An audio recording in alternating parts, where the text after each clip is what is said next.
The men's and women's cross-country teams, both ranked in the top 10, will race at the Big Ten Championships on Sunday in Iowa City. The women's 6,000-meter race begins at 10:45, while the men's 8,000-meter race begins at 11:45. Director of Cross-Country and Track and Field, Mick Byrne, is here. We'll have some opening comments, then take questions. First of all, we're coming off the Adidas meet, and from both perspectives, men and women's, we're very excited about where we're at right now going into this weekend's Big Ten Championships. That was a great performance from both teams. If you look at the caliber of competition that was at the meet, outside of on the women's side, Michigan, who were ranked #1 back 2 weeks ago, Georgetown and Oregon, and on the men's side, Colorado, who's ranked #1 all season, Oregon and Oklahoma State. That field that we assembled for that meet was as good as any national meet.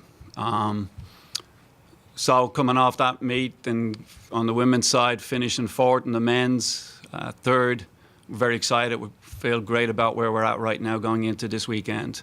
Obviously, Big Tens is a different type of competition than the Adidas meet, probably 150 competitors less, so completely different beast altogether.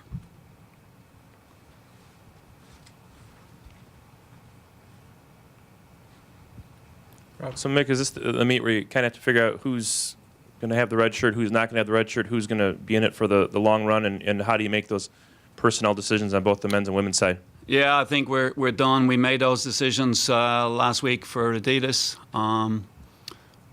What we saw, that's the particularly on the men's side, that's who we're going with. We don't have a lot of options on the women's side. There are. We've talked back and forth. Coach Miller, our women's coach. We've talked a bit about bringing out of redshirt one or two women, but I don't think we're going to do that. So the teams that we ran at Adidas basically is what we're going to run with this week. On the men's side, we got one exception, and that's Alex Hatz, who was banged up a little bit earlier in the season, but it's going to be exciting to have him back and see him back in uniform.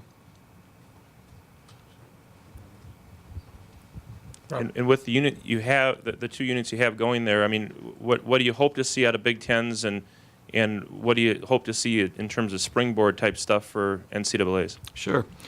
On the women's side, I mean, currently in the Big Ten, I guess we're ranked third. If you take into consideration that Michigan State's ranked #1 in the country right now, I believe Michigan is fourth. They dropped a few spots, and we're in there in the top 10, and for the first time, and that's exciting. We put a good race together. I think that we can finish certainly in the top 3.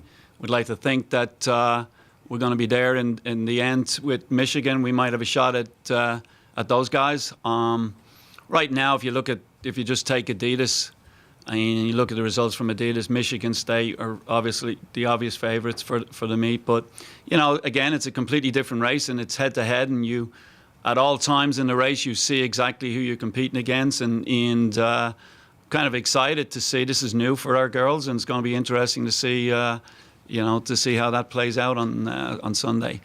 On the men's side, if you just take the results from Adidas, I guess they're saying we're favorites, but you just don't know. I mean, I think Indiana, they're not going to just roll over and give us back what is ours, and that's the Big Ten trophy. But it's going to be a good battle between them, and I think Michigan also will be come out firing on all cylinders. So after Adidas, we looked at the tape, and it seemed like Indiana had a couple of guys not going all out in the race, so I don't know what they were playing with exactly, but in my mind, they're the favorite.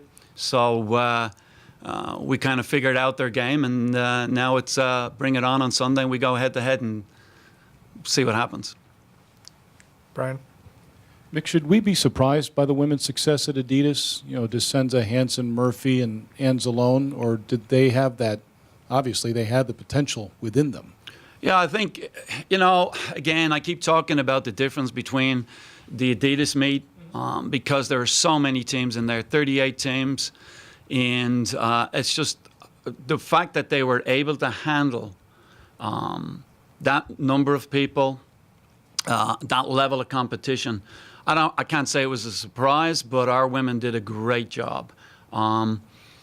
We didn't panic, and it's very easy in that type of a race to panic. They did a great job, but their composure was incredible, and they're going to need that down the road. Not just this weekend at Big Tens, but they're certainly going to need it because you got to spread the energy out now over the next three races. But they're going to need that in Terre Haute at the national championships, and I think it was a great stepping stone to what they can expect over the next couple of meets.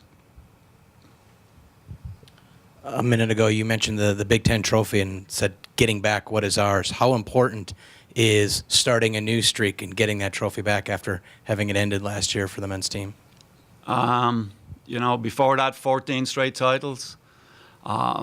Nobody wants to, for a while, all I heard, the guys like Reed Connor, Mo Ahmed, and Maverick Darlin, Elliot Krause, all those guys, they kept saying nobody wants to be on a team that loses that trophy. And for better for worse, we lost it last year, and now it's let's go back and win it back. And I did say that it's ours. And if you look at the history of the meet and look at the number of trophies that we have won, that's the plan for this weekend, to go back in there and fight real hard. We think that we've got everybody's positioned right now. We're coming off the Adidas meet with a tremendous amount of confidence, especially with the young guys. We're going into this meet this weekend with 4 guys that have never run at the Big Ten championships. Most kids would be scared of that, but these guys, the 2 true freshmen, Joe Hardy out of Washington and Morgan McDonald, the Aussie, they were just in my office before I came down here, and it was like, Coach, how many more days? What do we have to do? They're just excited about it. They're looking forward to that. They understand and recognize the history. They recognize the importance of this meet to the team and to the university. So, I think that the next couple of days we kind of have to keep those guys, especially the young guns, keep them cool. Andy? Mick, based on your emotions and your overview of the Big Tens, that was a pretty bitter pill to swallow last year. True? Oh, yeah, absolutely. Riding home in that bus, it was, I remember my very first Big Ten championship in 2008 at Michigan. And sitting here in the press conference, I made a silly statement that we were going to go into Ann Arbor, and I think the words I used were beat the crap out of Michigan. But when, not real, a young buck like me, not understanding what, the Big Ten was all about, coming from the MAC conference and going into Ann Arbor. We arrived at the cross-country course and they had signs, beat the crap out of Wisconsin. So, you got to pick your words carefully. And as an Irish guy, I don't do that well sometimes. But, it was very hard to take because, over the last 7 years, you grow to understand the importance of that. You get to recognize that it's bigger than you, it's bigger than that particular team, and that in any given year that it represents everything that our program represents over the last 100 years. And the kids feel that, they know about it. And I've always said that I was spoiled over the last 4 or 5 years with the guys like Reed and Mo and Maverick and that, and I keep bringing up their names, but I truly was spoiled because those guys got it. They understood. They understand the importance of the meet, and they embraced it and loved it, enjoyed getting out there and competing for that trophy. So, trying to teach these younger guys. The Aussie today is looking at me, what are you crazy? You're crazy already. It's only Monday. This race is Sunday.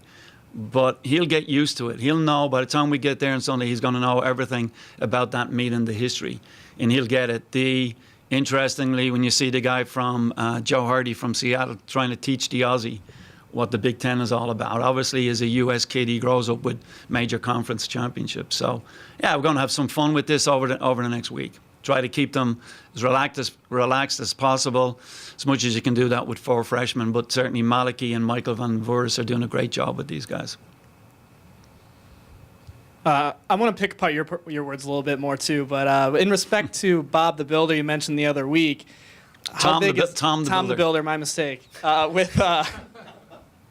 With your rebuilding of the team or anything like that, how important are your sixth runners going to be? I said that we don't believe in the word rebuilding, that we are right now building a foundation for the future. And I truly believe that. When you look at how young we are, we're going to the line again with 4 freshmen. We got a ton of freshmen waiting in the wings right now, redshirting.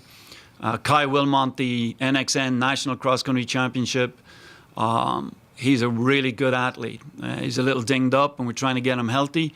But you're not going to ever have to teach a guy like that what it is to compete at a Big Ten championship or a national championship. He understands it. He gets it.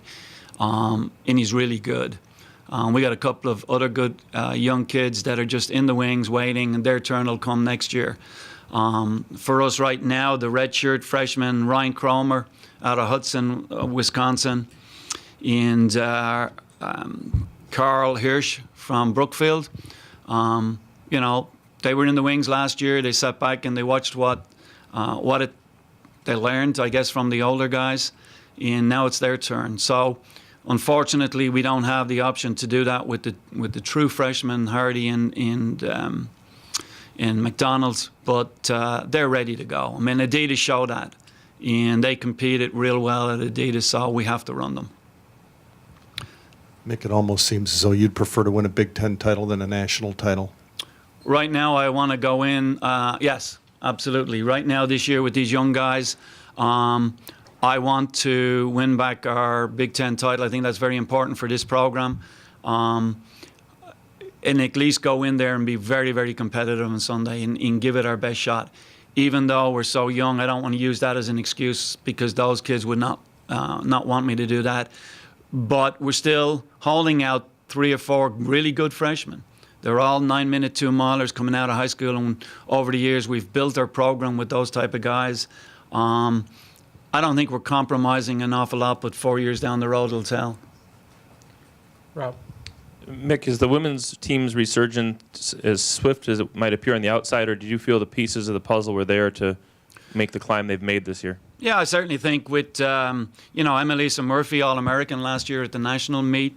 Sarah DeSenza just took a little bit of time. Unfortunately, she didn't get the option last year to redshirt like a lot of our guys and women. And Gabby Anzalone. I mean, they're the 3, horses up front. And we've always said that we thought when they came in as recruits that we're going to build a program around them. And it looks like right now that we are. I mean, Sarah, obviously her results are, she's really taken off, and we're excited about that. But, don't forget Emelisa, still an All-American coming back from last year. And she's starting to run really well. She understands. It's tough when you lose the leadership role in your team, and she's responding real well to that. We need to get a few more places out of Gabby, and I think this weekend we'll be able to do that. And it's just finding the right supporting cast now. The supporting casts are pretty young.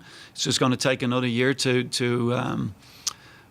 get those guys where we need them to be. And obviously, big part of that is as always is recruiting. Anything else for Coach? All right. Thanks, Thank Mick. you.